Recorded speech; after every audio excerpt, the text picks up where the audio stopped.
What's up guys, I'm SaltEMike, and this is your Star Citizen Week in Review for May 4th, 2020.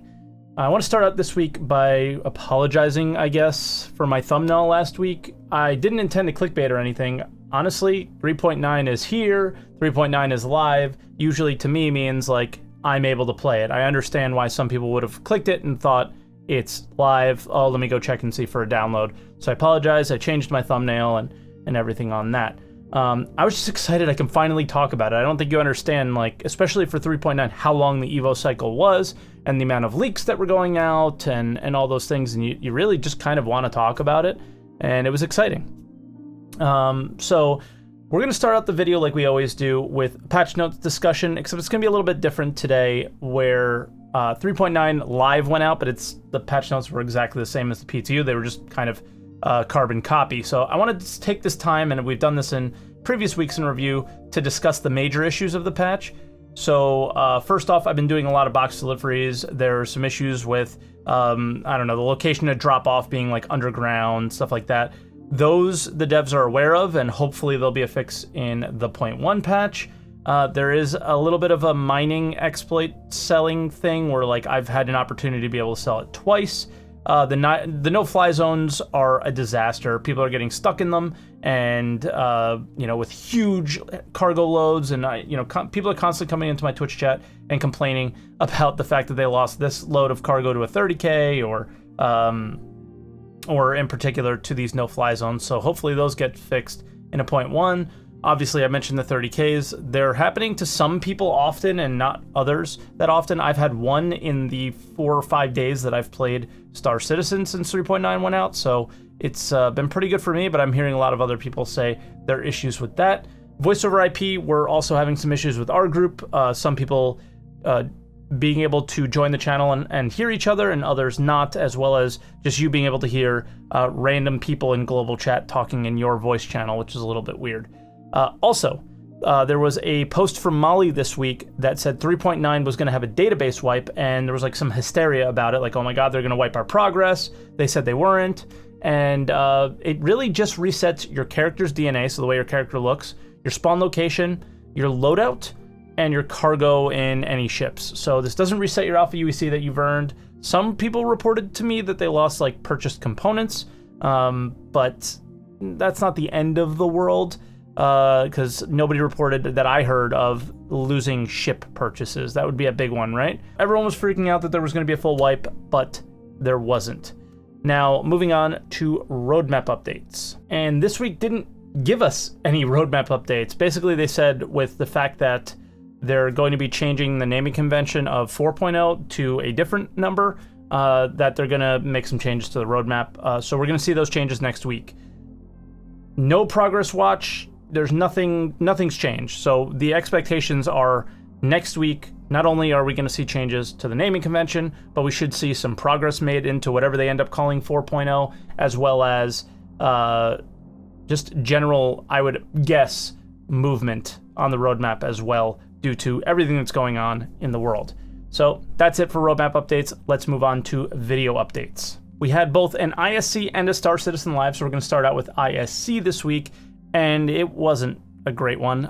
This is the time of year where they're in between patches, and we have guys not at the studio, so it's a little bit tougher, right? So this one was about the issue council. So normally I would just be like, why? But I do understand that maybe some of you guys don't know what the issue council is, or at least understand its importance. We have a wonderful QA team all over the world, but there are some issues that we can detect faster at scale with a lot of players playing the game, and that's where the issue council comes in. The issue council is a tool on Spectrum where players can report new bugs, they can contribute to existing bugs, and they can priority vote bugs they feel are most egregious. We use that contribution system, if it gets to a certain level, to pull those bugs into our system, to pull those bugs into our own JIRA, and we use the priority voting to figure out which ones are the worst. I think the issue console is one of the really big benefits we have with a live product. And also the fact that they can provide repro steps. How did they get there? What did they do? Sometimes you do something unexpected, and that's what's creating the bug, and it's hard for us to reproduce without knowing that's what you did. So again, I really only chose this because maybe there's some of you guys out there that are watching this video that are pretty new to Star Citizen and aren't familiar with what the Issue Council is. And a lot of the times, guys, an Issue Council report that a dev gets in their hands can really help them make these and resolve changes and issues very quickly. The next thing they talked about were the cockpit comms calls, and I think that these are really important to discuss because not only are they massively important and have been a huge part of Chris Roberts' games from Wing Commander 1 days, but they're really important for our interactions in Star Citizen as well. Due to the current state of the PU, the comms calls are pre-recorded and delivered based on context. Ultimately, it'll be working the same situ as Squadron 42, where all dialogue lines will be played in real time, as it adds that next level of immersion. For instance, maybe your wingman is comming you that he needs to get these pirates off his back, and he's getting shot at left, right, and centre by their energy weapons, and they're dynamically listening in the cockpit. Last thing you want to see is all these blaster fire on the cockpit, and then just have a pre-recorded animation of an unlit cockpit. It can really break the immersion. So the team is really coming together to bring a terrific cockpit experience for the player of Squadron 42. We have over 100 characters with hundreds of dialogue that's delivered all through different ships, different circumstances. I'm sure it'll be an experience to remember. All right, and he clearly states that we will not see this in the PU right away, but seeing it and how it looks and the fact that they're not going with the generic same over and over again statements is big. Anyone that played Wing Commander games or Privateer games, this is a very CR style thing where you fight against an enemy and they're constantly communicating back and forth with you, and you can communicate with them and say a few lines. And the fact that the plan is to raise the bar on that quite a bit, because if you guys have ever played those games, the lines get repeated often, and about a quarter of the way through the game, you're already tired of hearing them. So I really hope that they get the system down, and it really does mean something for both Squadron 42 and Star Citizen. Now, moving on to Star Citizen Live, this was about space clouds and space cloud tech for Star Citizen, and it's very important to understand that this specific video that they did was only on one specific tech. What the tech that we're talking about today isn't what's going to be used for volumetric planetary clouds, and it's not what folks can look forward to for Crusader, for instance, which is a gas giant. Those are different initiatives. Yeah, and it's really important to understand that they're all really different challenges as well, because like the thing with the gas clouds is that they can actually be bigger than the planets, and then like also just trying to like tile clouds across a planet is a completely different thing. And it's a really interesting like to have all these different technical challenges that we're having to deal with at the moment. Now, we don't use clips of Lando very often, but this was a big one. So seeing that this doesn't mean that we're going to be flying around in Crusader anytime soon is important for people to understand. I think they originally told us that the cloud tech was going to lead into Crusader way back when. I think it has something to do with it, but the specific things that they were showing today really don't have anything to do with Crusader, how they explained it. We don't know how Crusader is going to get made. I'm sure they're saving that for a future ISC or something like that. But I think it's very clear to lower those expectations, because you're probably not going to see Crusader anytime soon. Then now we have other updates. So other updates are a kind of the bulk of this week's episode. Starting out, we have the RSI status page, which basically shows the status of the platform, which is the website, the launcher, and I think the shopping service. It also shows the status of the Persistent Universe, which is Star Citizen, the game, and Electronic Access, which is Arena Commander, Star Marine, and soon to come Theaters of War. So they posted a post on their website saying an epic month ahead.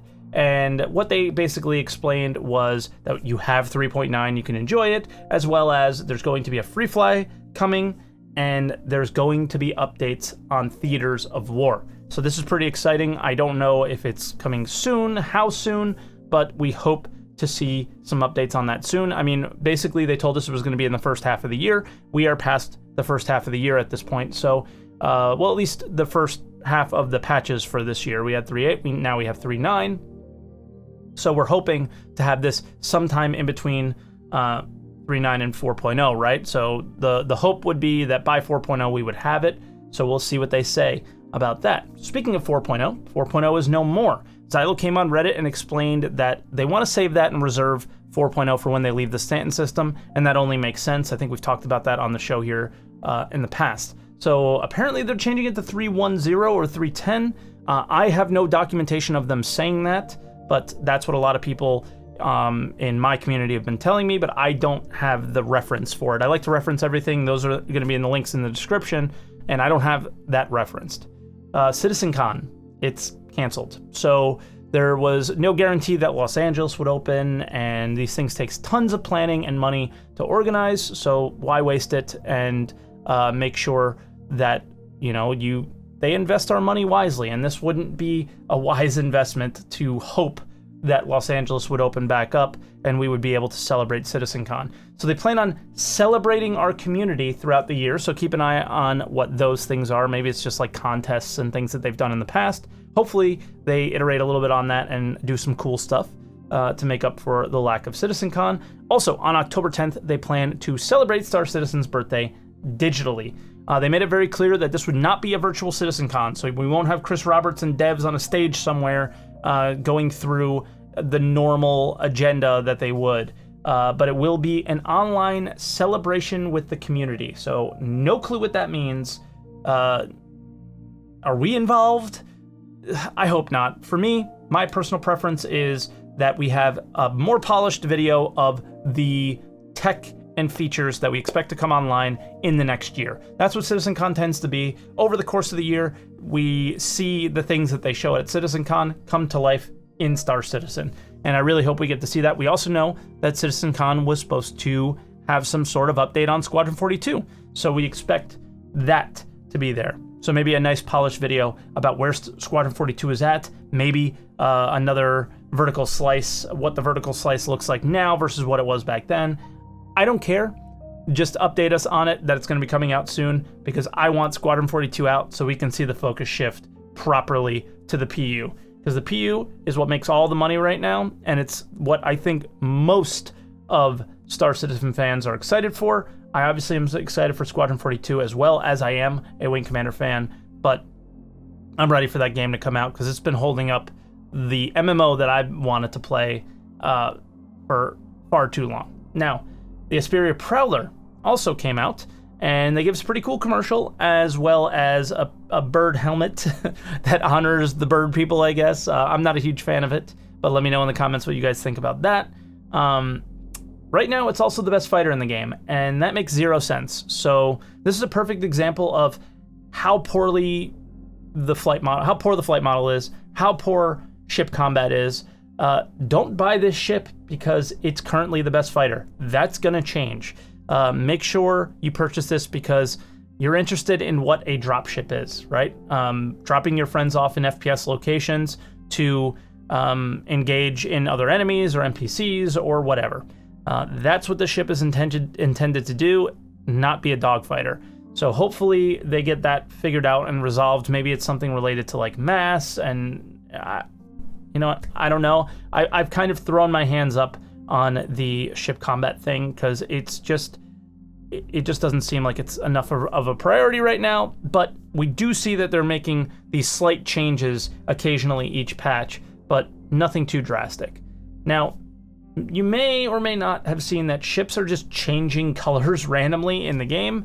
This is not a bug necessarily. There's customization tech that is in the game, most likely what had to do with the 300i, but it's not meant to happen randomly. So that's the thing. That's the bug of it. It's supposed to happen at a certain place. Maybe they've been working on this tech all along and we weren't aware of it, but it probably just is the 300i stuff that's sort of left over. Although we do see some odd paint jobs, so we don't know where those exactly are coming from. So it's pretty interesting. And that's going to leave it there this week, guys. Thank you so much for watching. I do apologize that the week was pretty light, but in general, Star Citizen news was pretty light. A patch just came out. Most people are just enjoying and playing the patch. And yeah, I do want to address something before we go, though. I'm getting a lot of comments in the comment section, on my Twitter, and on Twitch that I'm being a little bit more of a white knight. And here's the thing, especially comments about the fact that I was given an Inspired Prowler to give away. I've always been myself. I always tell you how I feel. And in my opinion, 3.9 is a really good patch. It doesn't have a ton of features in it, but it really takes the features that are there and enhances them. And I'm enjoying myself. I'm a little bit happier. But for those of you that like the salty version of me, I definitely have a video coming out this week, probably Tuesday, Wednesday, that is going to be calling out CIG on a certain subject that I'm not very happy about. And yeah, I'm just kind of tired of hearing that I need to be in this box or I need to be in that box. You feel free to leave any comment below. I don't really care. But I care. But the idea here is that I'm always going to be myself, and I expect you guys to always be yourselves. But I'm not trying to change you, and you shouldn't need to try to change me. All right? So I hope we all enjoyed this video, and I enjoyed making it. So I hope to see you guys in the comments below. Let's have a nice conversation, and I'll catch you guys next week.